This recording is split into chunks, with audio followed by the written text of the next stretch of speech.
Hi, I'm Hazel, and this is a guide to the Operation Mechagon Mega Dungeon. It's an 8-boss instance that will be opening up on July 9th along with the Eternal Palace raid. It's going to be available on Mythic Difficulty only at first, so you'll need to assemble a group for it. Later on, in another patch, they'll split it in half for Heroic and Mythic Plus, but that won't be for a while. Our first boss is the Trogg King Gobbamak. He'll aim a charge smash at his tank, which everyone needs to get into to help soak. That charges you, so next you take your sparky butt over to a piece of stolen tech, which powers it up. Gobbamak will summon a ton of trogg ads and they'll chase random targets. Walk the ads over to the powered up gadgets and they'll get zapped down. No need to kill them yourself, just be in the smash, power up a thing, and then hang out by it. He'll also rumble the group for AoE damage, which brings down cave-ins, healers use a good group heal button, and everyone dodge swirls. For the second boss, head for Gunker. Rule number 1 with this guy is do not touch any goo. Rule number 2 is break out any goo blobbed players or squirt bots immediately. He's going to splatter, the squirt bot will get goo blobbed, you turn and get it out first. You're gonna need that little guy. Gunker's gonna try and goo you with Toxic Wave. Avoid that by getting in the squirt bot ring. He'll also try and goo you with Coalesce, which you avoid by dodging the goo or just getting in the squirt bot ring and fighting the pole. If you touch anything green, you're going to eat goo and get blobbed, and it all goes downhill very quickly, so just know where your squirt bots are and then get them out when they're gooey. There's also continual damage in this fight from toxic fumes for the healers to deal with while almost constantly having to move, so have fun. Up next are Trixie and Naeno, and on PTR this was the toughest fight of the place. You fight both at once, but only Naeno needs to be tanked, and him really only sometimes. They both have a crazy buff they get when the other one dies, so kill them as close together as you can.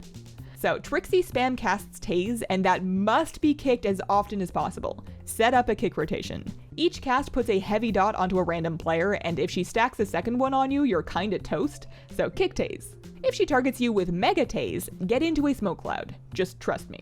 Tanks and melee on Naeno need to sidestep out of the Bolt Buster, which is a nasty frontal cone. Don't be in front of the charging wheel, it will run you over. After it charges, it'll do donuts, don't get in that either, and leave a smoke cloud. Stay out of that too, unless you're about to get Mega Tased. Naeno will do a little roadkill charge when he's on foot that you also want to avoid, and Trixie repositions with Electric Slide once in a while just to annoy you. There's a lot happening in this fight, but if you have the kicks on Tase, get in the cloud for Mega Tase, sidestep the Bolt Buster, and don't get run over, then you'll be fine.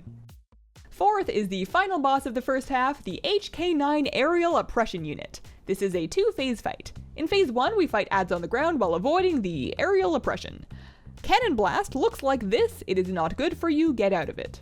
The Tank Buster ad will batter his tank with Wreck, which does all kinds of damage, so use mitigation or a minor cooldown. It's also throwing out fulminating zap dots on people to keep the healer busy.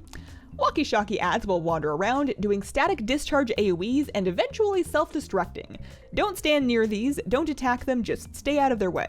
You can root, stun, and CC them, and I recommend it. When you kill the Tank Buster, phase 2 starts. You have 3 minutes to finish the phase by hacking the overcharge station, otherwise he wipes you. And there's also pulsing group damage. So the station that you need to hack will be up on a side platform, it'll tell you which one. To get up there, you'll need to avoid sentry bots, beams, and the vent blast. Make your way up to the station and then right-click it to channel for hack percentage. When the hack bar fills, the boss is stunned by Haywire down below. He'll take 200% more damage and do nothing for 30 seconds, so jump down and nuke him.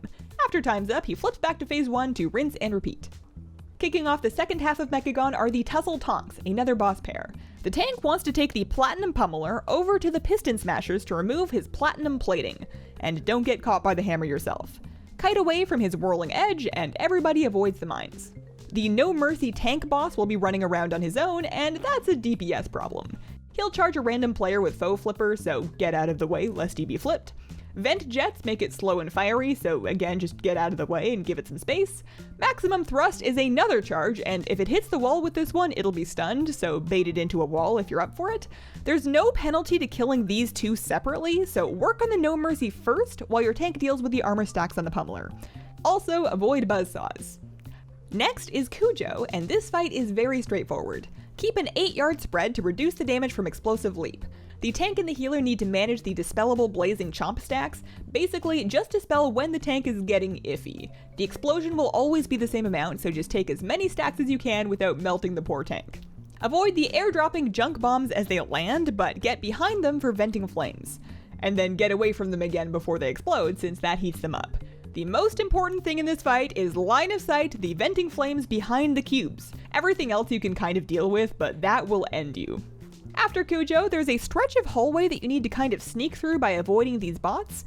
Use the steam clouds. While you're in those, you are undetectable even inside a bot circle, so use the steam clouds to wait for gaps. The next boss is the Machinist's Garden, and you really are mostly fighting the room here. Sparkflux himself will try to disorient you with grenades. Avoid those, and the rest of the fight is just surviving his garden while you kill him. You can summarize this as dodge stuff. None of it is good for your health. Dodge the bouncing self-trimming hedge blade. Avoid the rotating flame from the flame cannons. You can kill the inconspicuous plant ads to stop them from dotting people, but watch out for the flame swirlies once the oily plant corpse gets lit by the flame cannon. You don't need to remember all that, you just need to kill the ads, kill the boss, and dodge stuff. Last, we finally come to King Mechagon. This is another two-phaser. In phase 1, we fight him in his hovercrafty doodad. Pulse Blast gets spammed at the tank and seems mostly fine. Plasma Orbs will get you if you're not on your toes, though. Watch the arrows in front of them, watch for the blue swirly destinations, and get out of the path. For Gigazap, see who's targeted and don't be in line. If it's on you, don't wiggle too much, just let others move out of the way. Now and then, he'll take off and do a cutting beam underneath him, just don't be under him. When you kill his hovercraft, he'll hop out, get a fresh health bar, and phase 2 starts. Plasma Orbs are just as annoying as they were in phase 1, so watch out for those. Gigazap gets bigger and will happen in sequences of 3, you still want to get out of that. Magneto Arm will suck you towards the edge, so fight the pull. And Protocol 99 will only happen when he's not being tanked, so keep a tank on him and it won't be an issue. And that's it. Also, that's enough. Plasma Orbs are a wild ride all by themselves. So, those are the fights. There's some really great loot in this place that makes it definitely worth finding a group for. You can get some awesome punch cards for your trinket. There are these if-then ring sets that you can mix and match for cool bonuses. There's a really good Titan essence out of here called the Vision of Perfection, which reduces one of your class's major cooldowns. And there's also 2 mounts to shoot for. The Oppression Unit boss with the hack stations drops the Mechagon Peacekeeper, while King Mechagon himself can drop the Aerial Unit mount. There's also 2 pets that drop in here, as well as 4 more that can be fought as pet battles, so if you're a pet collector, stick around after the run finishes to explore and get pets. And that's Operation Mechagon. Thank you for watching, check back to my channel for Eternal Palace raid guides and other WoW stuff, and have a wonderful, wonderful day. Bye!